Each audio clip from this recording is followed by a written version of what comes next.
Hi, greetings. It's me, Dr. Paul Gerhardt. And in this video, I want to talk more about giving presentations. Specifically, I want to talk about preparing and researching your speech. Any presentation that you do, you want to do a really good job on. And your reputation could really rely on how well you've researched and, of course, presented your presentation. So hopefully you'll find this lecture helpful to you as you develop your skill in making presentations. So here are some of the things that we're going to talk about. One, you have to be very clear on how you choose your topic. I want to emphasize the fact that you're going to need to state your purpose and your central idea. So you could talk about a general purpose, specific purpose, and central idea, and you could do any of the three of those, of course. I want to talk about what I do to gather materials, and you can actually do this by scheduling time to have a conversation with someone and have an interview, or you can go to the library or use the internet. And it's really important that you use notes along the way so that you gather and compile information that helps you really create a powerful presentation that people will receive to maximum benefit. And then recognize that there's all sorts of ways that you can support the ideas in your presentation, and using illustrations, analogies, comparisons, statistics, testimonies, and then restating what it is that you talked about. So when you're choosing a topic, make sure you're choosing a topic that's not only interesting to you, but it's interesting to your audience. And so this could be things related to what you're studying in school, personal interests, hobbies, events, current events, things like that. But make sure that when you're creating your topic that you're really putting together a list of things that can possibly contribute to helping you create a powerful and meaningful presentation. And then choose a title. Don't just say, I'm going to talk to you about diversity. Make something interesting for your title to capture people's attention. So, as far as the general purpose of your presentation is concerned, your presentation could be any of the following or all of the following: persuasive, informative, and entertaining. And I think all of these combined together really helps make your speech meaningful and memorable. So people's time is very, very valuable. So I highly recommend that you do a little bit of each of these, being persuasive, informative, and entertaining at the same time if you can, and anybody can with a little bit of practice. So the purpose really can be determined by being very clear of the reactions you want of your audience. Remember, Dr. Stephen Covey says begin with the end in mind. If you want people to be highly engaged or entertained, build that into your presentation. Be thoughtful about who you're presenting to and figure out how you could best go about meeting that objective. So when you're doing an informative speech, you have to have the goals in mind. You have to be very, very clear about it. You need to make sure that you're interested in it and other people are going to be interested in your topic, and that you give enough information so that people have a broad understanding or very specific understanding of what it is that you want to talk about, so they walk away going, wow, I learned a lot, right? And how you organize that material truly is important. Same thing goes along with giving a general purpose speech. You can be persuasive where your goal is really to convince people to believe something, convince them to do something, then stimulate them to a higher level of enthusiasm and devotion. You can give an entertaining speech, and your goal may be just to help people escape from reality. So there's a lot of different ways in doing that, but really, if your goal is to entertain, keep your audience in mind and help them really enjoy your presentation. Have a specific purpose in your speech. Be able to describe precisely what it is that you want the audience to understand, believe, feel, do. focus on the outcome, the objective, the response. It's important to be exact for a systematic and intelligent specific purpose. You should always start with a precise statement or specific purpose, and you should use infinitive statements that are clearly defined, concrete, and limited. Diversity, when it's managed well, can change the face of your organization. Let me tell you how leaders leverage diversity to help increase market share. Okay, so that's just an example. So be very clear on what your central idea is. This is the core of what it is that you're going to be talking about. If you have an informative speech, summarize what the main thoughts are. If you have a persuasive speech, state whatever the claim is, make suggestions for actions or beliefs, and help people understand what it is that they are supposed to adopt. Make sure that you have a very clear thesis statement in mind, and then state that in one sentence if possible. And by doing so, you really help organize your ideas, and it gives you an idea of how things should be arranged. So use an outline. And really make sure that you're doing a good job on researching relevant materials so that you're giving very good information that people could use and benefit from. That really should be the goal of your presentation. It's the what's in it for them that matters most.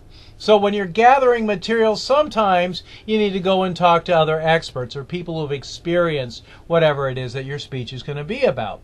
And their time is valuable too. So make sure that you do some preliminary research. Know your facts about who you need to talk to, what kind of things that they've experienced, what kinds of things that they can talk about, so that you can really make sure that you're forming questions ahead of time. You don't want to waste anybody's time, but you have the right questions that are open-ended, and then you need to listen to what it is that they say very carefully. Listening is, I have a whole 40-minute presentation on listening, right? So listening truly is one of the most important things that we can do, and too often we don't practice doing effective listening right, which damages relationships, as I mentioned before. So make sure that when you're interviewing someone, you're really listening to their opinion, help them understand why their opinion is important, and help draw out as much information as you possibly can. Don't argue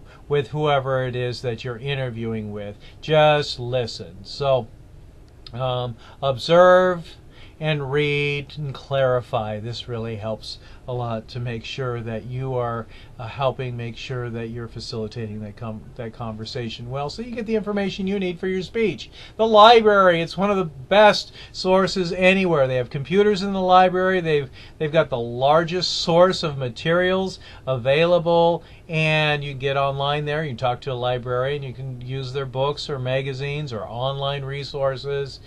They've got dictionaries there, indexes. It's amazing what you could find at the library. And usually the people who are running the library, the librarians, have graduate degrees in library science to help you benefit from what they have to offer. So when you're gathering information, of course, if you have access to the internet, and you do because you're watching this video online, there's a lot of information out there. Keep in mind that not everything you see on the internet is true, right? So be very, very choosy in what it is that you find on the internet. Find reliable sources. Some of the information out there really isn't very organized, and so you'll have to do some sifting through the different sources out there.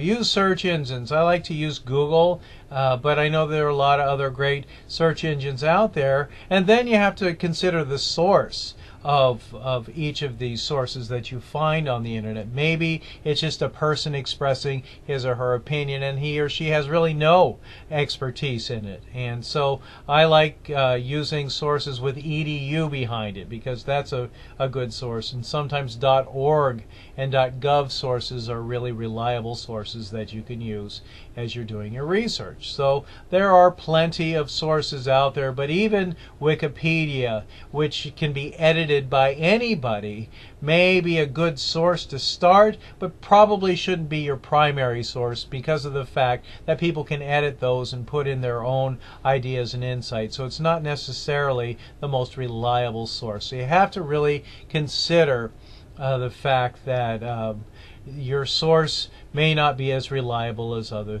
things. And the internet really doesn't have all of the books or journals and references, not as much as your library. So the library really is a great source for anything.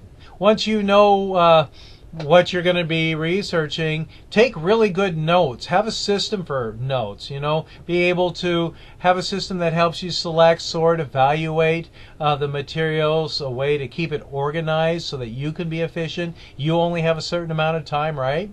So you've got to be systematic. I like using note cards, where I can write down the source that I found them, write down key quotes, things that are really interesting, even short summaries, quotations. A program that I've really started to use, it's free. I buy a subscription to it because it allows me a lot of other sources, but they're fine. Evernote.com is a wonderful software program that's used online that you can help sort and file and organize and record any research that you find. So that's evernote.com, and nope, this is not a paid commercial. I'm just telling you it's something that I use personally and I subscribe to. I find it helpful. But I teach a lot of different classes, and I blog, and I do consulting work, so I really need to stay organized. So there's lots of forms that you can use to support whatever your presentation is about. So I like to use illustrations or examples. Usually in my presentations I have a PowerPoint that I use in the backdrop. Use very specific examples that help illustrate and clarify what it is you're talking about. If you're in my class, you know that I like headings and a picture. And so usually no more than 6 words and 6 lines in each bullet point, but it's even more powerful if you have a large heading and a picture so that people don't have to choose between listening to you or reading the screen. Built into the words you use in your presentation itself, it really is powerful when you use personal experiences or experiences from other people or even a hypothetical story. Ensure that people really can relate to the materials in your speech. And you should practice your speech so that you can make sure that people get the content of your speech the way they need it, and that is exciting and interesting to them. So don't forget about the excitement and interest part when you're building your speech. You could use analogies and comparisons. For example, or this is like a this, and so those types of things. For me, I have to really think about what those analogies are, but I love listening to people who are great at comparing things to other things or analogies, and that's a really great skill to have. But anybody can take time to be able to create meaningful presentations using things that people can relate to and people that know about, or you can help educate people about something that is not known, using the examples of something that is known. Statistics are another powerful way. I heard, by the way, 95% of all statistics are made up. I don't know if that's true or not, but it really helps add value when you have some substance using statistics. They should be meaningful to the audience, especially in persuasive speeches. And they must really help people have clear points that they consider.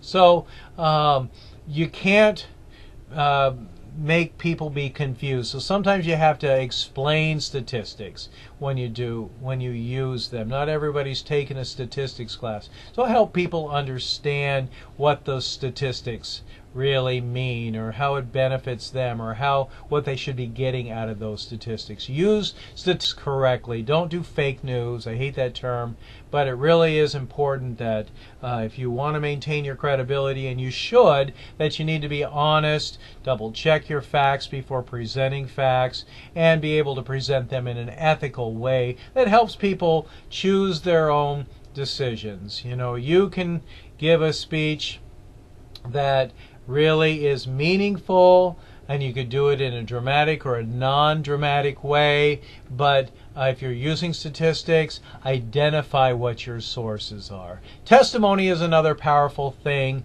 that you can embed into a speech to help support your ideas. You know, you might use an expert or a non-expert who has said this. I like to help students know what other students have said about my classes when I take them, or my clients know what other clients have said about my training and consulting services when I work with them. And so I always want to make sure that I quote accurately and in context. You know, I'm my own brand manager. My reputation depends on me being honest and accurate. So that's really something that you should consider. And then bottom line, when you're working through your speeches, state the things that people really need to walk away with at the end of your speech and remember. Because remember, people are going to remember what people have said at the start.